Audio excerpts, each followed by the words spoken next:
good is this? Don't know. The stage is yours. Thank you. Yes, Daniel.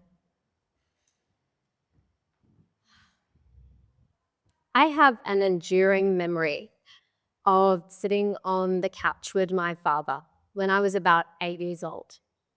And I was begging him to come and watch me in my dance recital. And he said, baby, I would love to, but I have to go to work. I have to earn money to buy you some more Barbie dolls.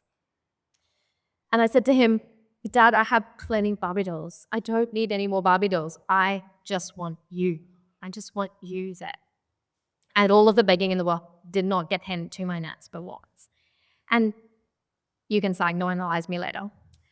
But the enduring emblematic representation of that interaction is what compounded between us over many years. Resentment, frustration, me not feeling met, not feeling seen by my father. And while I know he loved us in the way that he could, I built up an enormous sense of kind of calcified resentment.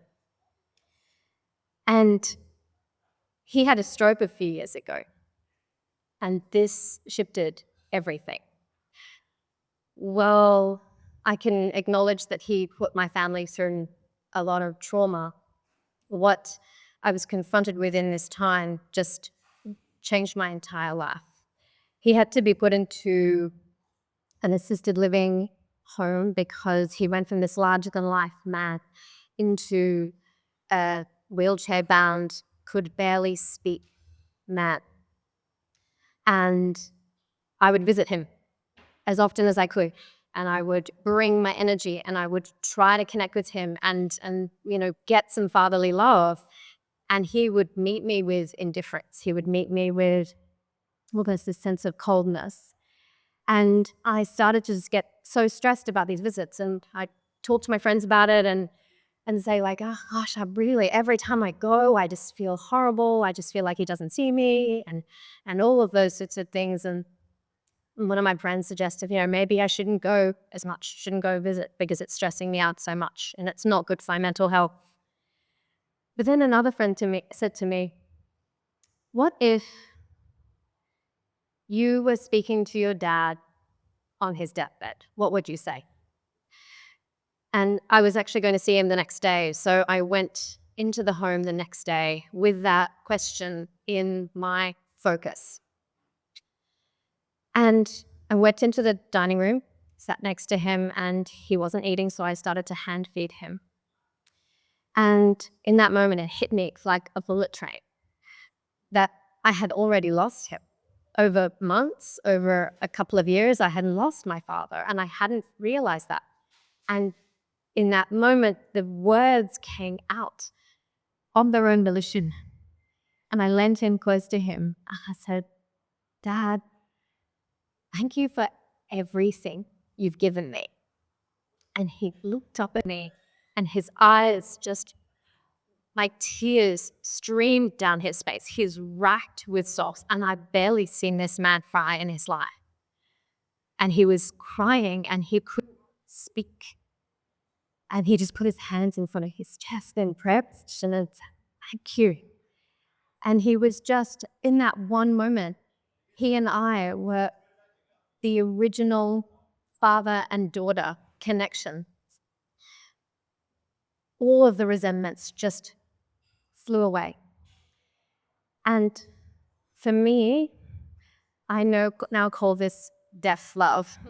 This is a term that I like to refer to as the moment where you express your love and as if it was the last time you were ever going to speak to someone.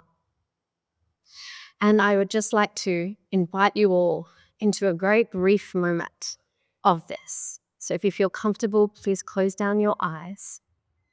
You place your hand on your heart and just tune in.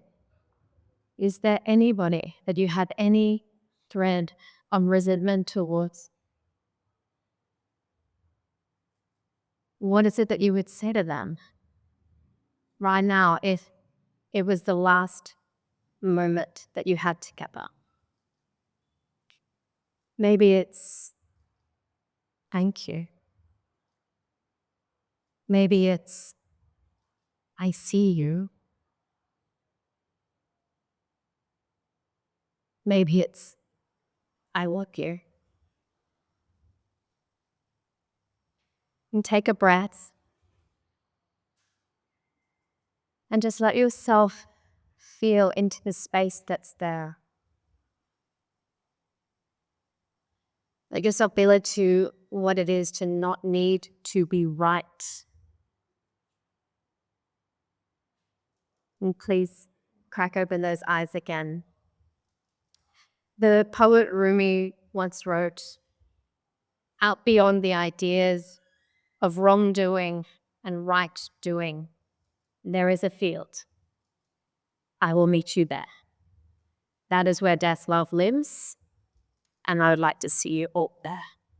Thank you.